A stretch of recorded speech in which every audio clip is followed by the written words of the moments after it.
Mike, muito obrigada por ter vindo aqui conversar sobre The Boys. Você que é entendidíssimo de The Boys. É entendidíssimo ali, é mais ou menos, né? Meio que pra lá, meio que pra cá. Eu assisto muito The Boys, eu gosto muito de The Boys, eu tô analisando The Boys até a última gota desse suco, mas, por exemplo, eu nunca li o quadrinho de The Boys. Eu só acompanho pela série. Você não tem interesse de ler e, enfim, assistir ou saber a diferença, nada disso? Não, porque quando eu começo a consumir uma história, né? Vamos dizer assim, se eu começo a consumir Game of Thrones, quando tava passando Game of Thrones, eu não li os livros de Game of Thrones. Você tá começando um mangá, tá passando um anime, e aí esse anime deu uma pausa na temporada, eu não leio o mangá pra frente. E The Boys, por exemplo, assim como The Umbrella Academy também. The Umbrella Academy também tem quadrinho, eu não parei pra ler o quadrinho de The Umbrella Academy.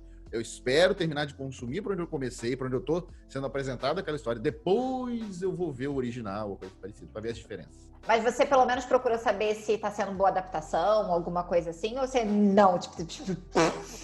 Porque como eu não li o quadrinho e eu tô gostando muito da série, o fato de ser uma boa adaptação ou não interfere em mim pra nada.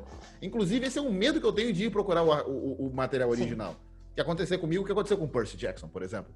Percy Jackson, eu vi o filme, caramba, que filme legal. Li o livro, nossa senhora, devia ter mais filme com fogo, entendeu? Eu entendo perfeitamente. Inclusive vai ter série de Percy Jackson, mas isso vai ser um Bia Recebe no futuro, que vamos falar sobre isso no final. De Percy Jackson, você é entendidíssimo. Aí sim. Percy Jackson, sim. Me conta o que te atraiu em The Boys para você decidir fazer aí uma cobertura completa junto com Coxinha Nerd, ali seguindo toda sexta-feira. O que fez te atrair tanto nessa série? The Boys, pra mim, o que mais me atrai em The Boys, pra dizer que é uma das melhores séries já feitas na história, sem brincadeira, é que The Boys ela é uma série com muita camada, né? Vamos dizer assim. Para uma pessoa que ela tem ou deficiência, ou dificuldade, ou preguiça de interpretação de texto, The Boys é uma ótima série de super-heróis com violência e personagens com personalidades questionáveis. Para as pessoas que têm ali aquela vontade de interpretar o que está vendo, pegar para ver a mensagem por trás da imagem e daquela conversa, você não tem limites para onde você pode aprofundar as discussões levantadas por The Boys. Desde a idolatria de figuras públicas, até a maneira como o ser humano cria mitos e heróis, etc., até coisas como racismo, machismo, homofobia e assim por diante, mas de uma maneira um pouco diferente que as outras obras costumam fazer. Porque The Boys tem zero pudor de enfiar dedo em ferida. Doa a quem doer. Chore a voz de quem quiser chorar. The Boys é uma série que você assiste, se você, em nenhum episódio, você sentir, eu faço parte desse problema, você tá assistindo errado. Ele atinge todo mundo. E o que você tá achando de grande diferença da primeira temporada até o momento dessa segunda temporada? O que mais difere é que na primeira temporada a gente tem um espaço para apresentar personagens, a gente tem um espaço para apresentar o cenário, apresentar a premissa da série. Então você leva um certo tempo para fazer isso de uma forma direito, né? E The Boys faz isso. Na primeira temporada a gente tem o desenvolvimento da narrativa para apresentar tudo isso. Ele é muito respeitoso, ele não apressa e nem enrola, ele faz na medida certa, com que a gente tenha um ritmo gostoso de série e ainda não fique perdido no que está acontecendo. Agora, a segunda temporada, como ela não tem essa obrigação de apresentar mais nada, ela traz personagens novos? Traz. Mas, por exemplo, os principais da tela, você sabe quem são os Sete, você sabe quem são os boys, você sabe que mundo é esse, você sabe o que é a Vault, você sabe o universo onde eles estão inseridos, o que eles são capazes, etc. Então agora é aprofundar personagem. Então você não precisa dosar a velocidade. E essa temporada, ela tá com o pé no acelerador. Ela tá com o pé no acelerador, mas não de um jeito que embola nem atropela nada. Ela tá com o pé no acelerador de não pisca, não. Não pisca não que você vai perder alguma coisa. Ela vai, como eu falei, dedo na ferida, ela vai dedo na ferida atrás de dedo na ferida. Se você piscar, você perde um e a série não vai voltar pra te buscar de volta, não. Você perdeu, você perdeu.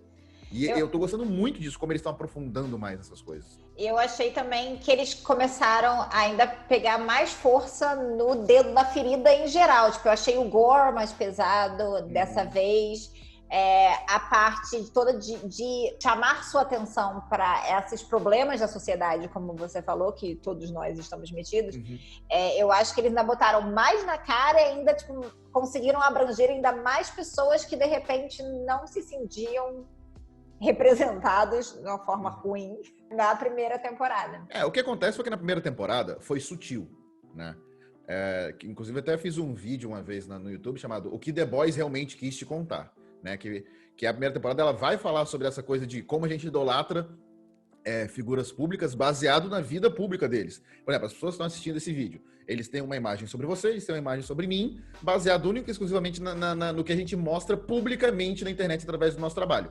E aí, por conta disso, eles vão tirar as conclusões deles. Se nós somos pessoas ótimas, se nós somos pessoas iluminadas, nós somos fadas sensatas, né? E coisas parecidas. Só que, na verdade, tudo isso pode ser um grande personagem que a gente monta pra internet. E desligando câmeras, nós somos pessoas horrorosas, horríveis e tudo mais. Que odeiam filhotes de pinguim, por exemplo.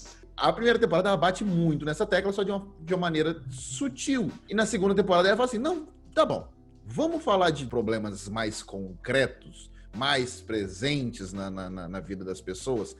Não vamos ser tão subjetivos, filosóficos, assim, como, por exemplo, toda essa problemática de figuras públicas.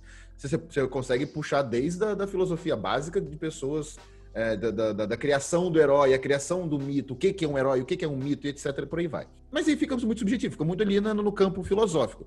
A segunda temporada, assim, não, vamos trazer problemas que conseguem ser diretamente relacionáveis. Tanto é que essa segunda temporada tá transformando a Vault na Disney. A Vault é a Disney. Se ninguém percebeu ainda que é o paralelo da vida real da Vault é a Disney, eu peço para que vocês lembrem que o canal de TV da Vault se chama Vault Plus, começa por aí, e que os principais problemas que está acontecendo na Vault são problemas que a Disney está enfrentando. O problema com o John Boyega e Star Wars, o problema das personagens femininas, sem dar spoilers, mas, por exemplo, no episódio 5, foi o que passou aqui agora, né? O último episódio foi o 5. Nesse episódio 5, nós tivemos uma cena diretamente espelhada de Vingadores Ultimato. Com a cena das mulheres, das personagens femininas do Marvel Cinematic Universe aparecendo no Vingadores Ultimato, e nós tivemos a contraparte em The Boys, e aquela, assim, ó, aquela cutucada. Então, essa segunda temporada, ela veio pra realmente falar assim, então vamos ser mais diretos ainda, já que o pessoal gostou, vamos ser mais diretos. E além, porque assim, pra mim a primeira temporada, eu acredito que pra você também, por nós sermos pessoas públicas, a gente consegue saber exatamente o que aquilo acontece. A gente fala, olha fulano de tal, fulano de tal, fulano de tal, fulano de tal. A gente consegue dar dedos pra essas pessoas, essas coisas. Mas as pessoas que não são, é só aquela questão, eu soube que sei lá quem, ou que sei lá quem, não sei o quem. E aí fica aquele soube de não soube. Já nessa vez, além disso, de estar cutucando diretamente a Disney, também tem coisas de vida real, como sexualidade, como racismo, como problemas da família, enfim, como muitas outras coisas que aí eu acho que as pessoas, se elas não notaram que era Disney, deveriam assistir sempre a cobertura do Mike para saber todos esses detalhes, se você não percebeu, que estava muito entretido. Que me acontece, tem que assistir mais de uma vez, porque eu fico tipo assim, yes, isso, e aí eu não presto tanta atenção e eu tenho que assistir de novo. Mas isso é que é o legal dessa temporada, porque essa temporada é semanal, né? Sim. Então ela permite que a gente faça assim, beleza, eu vi um episódio, eu entendi tudo, peraí, deixa eu pensar. E você faz isso sem que tenha logo um outro episódio te atropelando, chegando assim, vai começar o próximo, depois eu penso nesse episódio aqui, já vou começar o outro, já tem mais coisa pra pensar.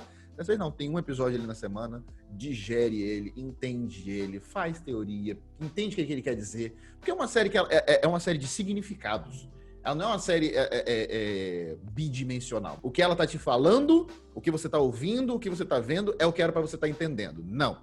O que você tá vendo e ouvindo é o start para você se aprofundar, para você pensar, para você avaliar, para você analisar. E aí você começar a entender o que eles estão querendo falar com você. E ao mesmo tempo sendo entretidos, né? Porque acaba sendo, como você falou, se a pessoa não consegue entender isso, não ver isso, ainda assim vai amar a série, porque a série é muito bem feita para entreter a todos, inclusive quem quer pensar mais. É uma aula de filosofia, sociologia e antropologia com 3 professores falando o seguinte: não entendeu não? Então tá bom, peraí que eu vou desenhar. E aí o desenho fica entretido, mas aí eles estão dando lá a aula deles. E o que você acha que foi, por enquanto, até o 5º episódio, que é quando estamos gravando esse vídeo, o que você acha que foi mais marcante, que te deu mais uma chulapa na cara? Vai ter spoiler, galera. Então, se você quiser, dá uma pulada. É difícil escolher entre as milhões de cenas do Capitão Pátria. Peraí. Não, porque é isso, é ele, não tem como. Você vai falar de limites sendo atropelados em The Boys, nós estamos falando de Capitão Pátria. Eu fico na dúvida entre ele quase transando com ele mesmo, ou o BDSM sendo levado à 5ª potência entre ele e a Tempesta, ou ele surtando na cabeça dele, imaginando matando todo mundo. É difícil. É difícil escolher, mas eu acho que a coisa que mais... Acho que eu vou generalizar dizendo, o que mais me choca até agora é o Capitão Pátria. Qualquer cena que ele aparece, é a bola sendo chutada mais pra cima ainda. Vai, não desce, essa bola não vai descer. A gente tem que bater palmas pro Anthony Starr, porque, putz, eu não sei o quanto você pode xingar aqui, mas então vou mandar só um putz mesmo. Que ator sensacional! Qualquer coisa que ele estiver, a partir de agora, eu quero ver. Que ator incrível. A capacidade dele de... Ele está em cena, você não vai piscar. É impressionante. E de tudo, né? Porque ele consegue demonstrar uma vulnerabilidade incrível, que você, em alguns momentos, você fica com pena dele, até você voltar a ter raiva. Mas aquele momento de você saber toda a construção que foi, da onde ele surgiu, por que ele é tão desse jeito. E 1 segundo depois você tá com ódio mortal dele, querendo esganar, e enfim. Ele consegue fazer uma pessoa que é indestrutível, poderosíssima, ninguém derrota ele, e ao mesmo tempo ele consegue te deixar sabendo que essa pessoa indestrutível está quebrada. É incrível como ele consegue fazer isso. Muitas pessoas têm pedido para que o Anthony Starr interprete o Flash Reverso nos cinemas. Uau. Se for... Nossa senhora, é quase impossível que esse vilão seja mal feito nos cinemas. Agora me conta uma coisa. Como essa 2ª temporada, primeiro falou também muito de pessoa pública, mas não falou tanto de rede social. Eu acho que nessa temporada eles estão marcando muito rede social, enfim, mídia e o que é... Enfim, nós vivemos de redes sociais, enfim, essas coisas. Como você está se sentindo e o que você pensa sobre essa martelação sobre a rede social aí nessa 2ª temporada? Eu fico muito feliz, porque além de criador de conteúdo, eu sou publicitário e pós-graduado em marketing digital, né? Então, aí o que eu vejo nossa senhora, olha, por isso que eu tô falando, parece que The Boys é uma aula, porque eu tô vendo minhas aulas de marketing digital sendo jogadas na tela e de uma maneira didática e para todo mundo entender. Você não precisa ser graduado em marketing ou publicidade para entender os conceitos básicos de marketing digital nesse momento. Porque o que está acontecendo, por exemplo, principalmente nessa trama de Capitão Pátria e Tempesta, é o reflexo do que nós passamos de 2016 para cá, né? Que é a eleição do Trump. Então, o que Tempesta e Capitão Pátria estão demonstrando ali é velha política versus nova política. Velha publicidade versus nova publicidade. Antigamente você tinha as empresas, os políticos, as figuras públicas mandando esses discursos vazios que o Capitão Pátria dá, né? Você é o verdadeiro herói, é o nosso aniversário, mas quem ganha o presente é você. É esse tipo de discurso que antigamente funcionava até o advento das redes sociais.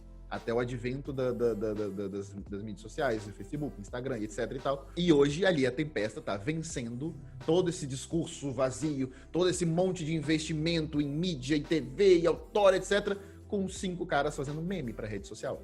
E isso é o reflexo de hoje em dia. Trump foi eleito assim. Eu não sei o quanto eu quero puxar treta pro seu canal, mas Bolsonaro foi eleito assim. Tem um documentário na Netflix que eles falam muito, eu também vou ser pastor dessa série, desse documentário falando que é o dilema das redes.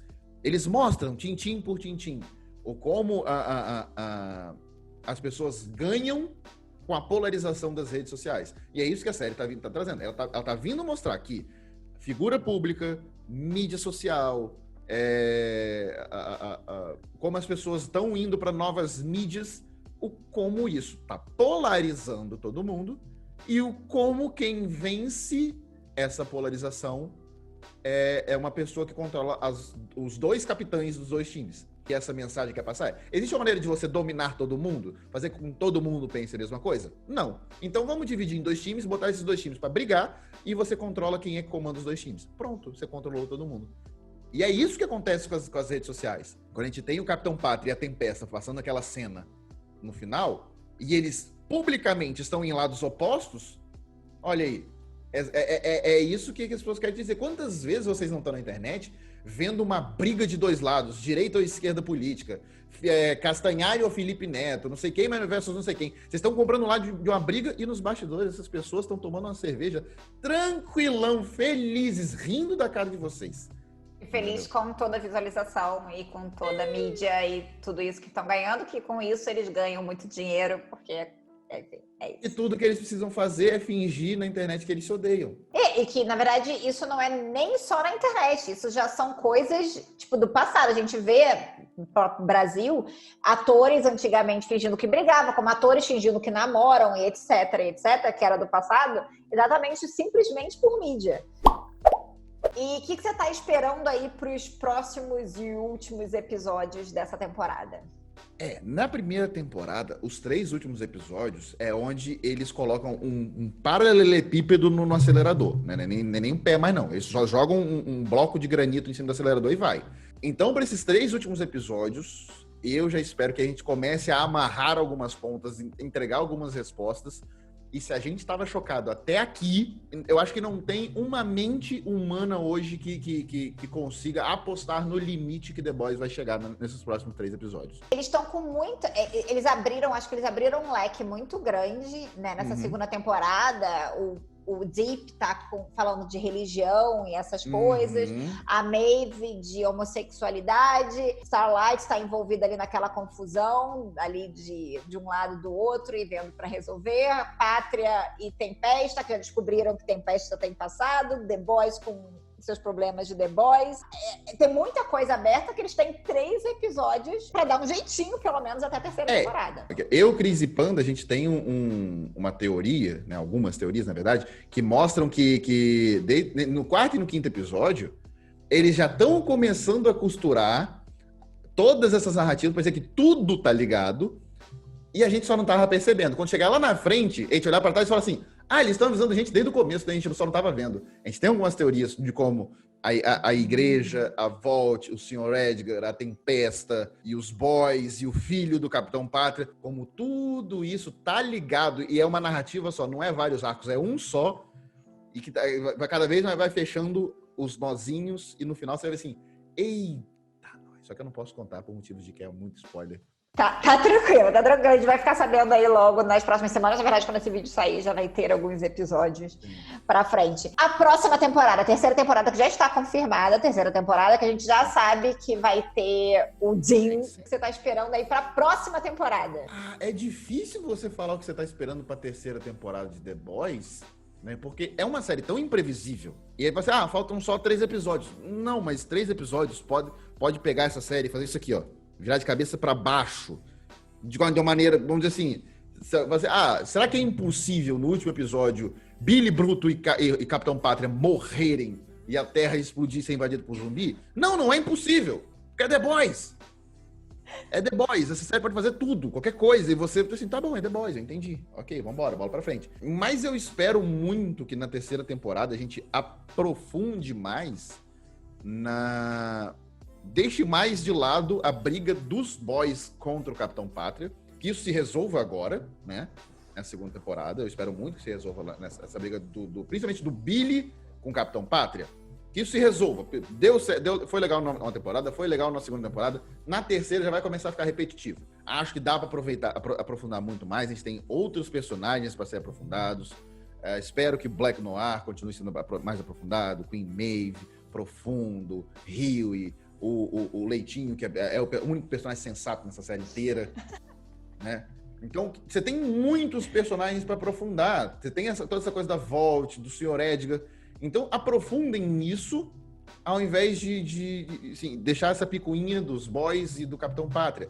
Então, que isso, eu espero muito que a segunda temporada resolva isso, que a terceira temporada a gente aprofunde em outros personagens, em uma outra camada ainda mais ampla dessas problemáticas, com esse mundo corporativo de super-heróis. E eu espero muito que o personagem do Jensen, ele seja muito diferente do Jim Chester.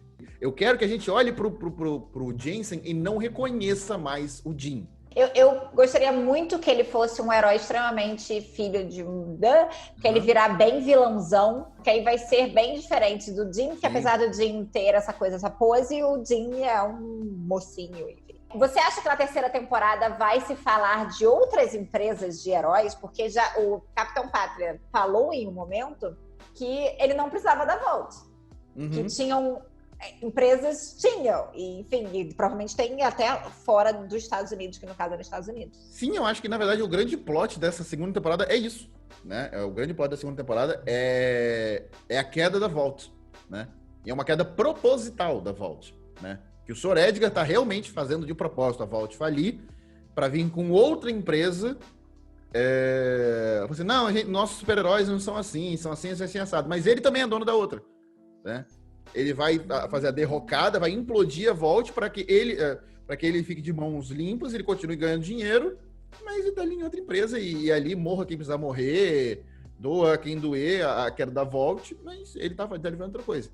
E aí tem um start todo branco novo, começando aí do zero para ele começar. Faz muito sentido, gostei disso, até porque isso é uma coisa extremamente normal no mundo corporativo. Extremamente. Então faz todo sentido o The Boys querer explorar isso. Sim. Qual é o seu personagem favorito de The Boys? É o Black Noir. Sério? Por que você gosta tanto do Black Noir? Porque o Black Noir é a piada perfeita contra o Batman. Ele é a paródia perfeita do Batman. Porque, tipo assim, ele é o ninja soturno, né, sombrio. Você já espera, quando você vê o Black Noir nos primeiros episódios, você já imagina, ó o Batman ali, que você vai vendo. Capitão Pátria, Superman, Profundo é o Aquaman, o A-Train é o Flash. Aí você olha o Black Noir e fala, é o Batman, beleza. Então você espera um Batman. E aí, à medida que a série vai passando, você vai vendo que o Black Noir é fofo. Ele é fofo, ele é engraçado, ele é infantil, ele é ingênuo. Sabe, quando tem uma hora que o Profundo tá lá chorando as pitangas dele, aí o Black Noir bota a mão no peito e...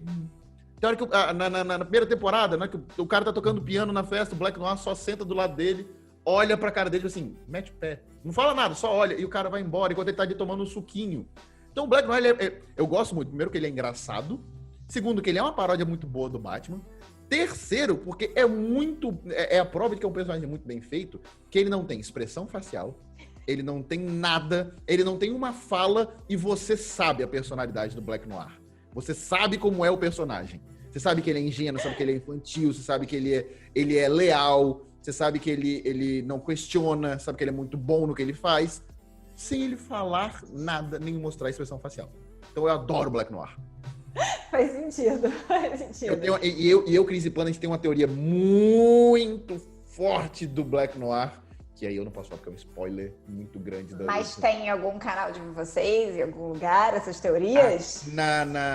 No canal do Coxinha Nerd, a gente fez a live de avaliação dos episódios, aí tem na live, e fica gravado no canal deles. Então a live do 5º episódio tem a gente falando sobre essa teoria do Black Noir, que se for verdade, nossa senhora, eu vou comprar uma grade de cerveja. Então, gente, já sabem que toda sexta-feira, 12:30 que começa, não é isso? Começa às 10:30 lá na Twitch, em generalnet.live. A gente assiste o episódio juntos pelo Watch Party da Twitch, né? Porque como é Twitch da Amazon, então a gente pode assistir o episódio todo mundo junto, passando na tela. Então, a partir das 10:30 a gente começa um bate-papo, eu, Cris e Panda. 11 horas a gente começa o episódio. Acabando o episódio, a gente vai pro YouTube do Coxinha Nerd, para poder debater o episódio. Vai estar tudo anotado aqui embaixo, registrado, esses horários, para você não perder toda sexta-feira. E se você perdeu os anteriores, você pode ir lá assistir os anteriores para ficar sabendo essas teorias, porque eu perdi, eu vou lá, que eu quero saber das teorias, porque eu tô curiosa. Muito obrigado, Mike, por ter aceitado conversar aqui comigo. Todas as redes sociais dele vão estar aqui. Ele é incrível e vou dizer uma coisa, ele é super fofinho pessoalmente, tá bom, gente? Ele fica lá todo, eu sou muito grosso e falo todas as verdades, mas ele pessoalmente é tipo um fofo. Então, ele é tipo culpado. O contrário do The Boys, é o oposto. É tipo, e aí depois é eu pareço o Billy Bruto, mas na verdade eu sou o Huey. Exatamente. Muito obrigada. Beijinho. Beijinho, obrigado.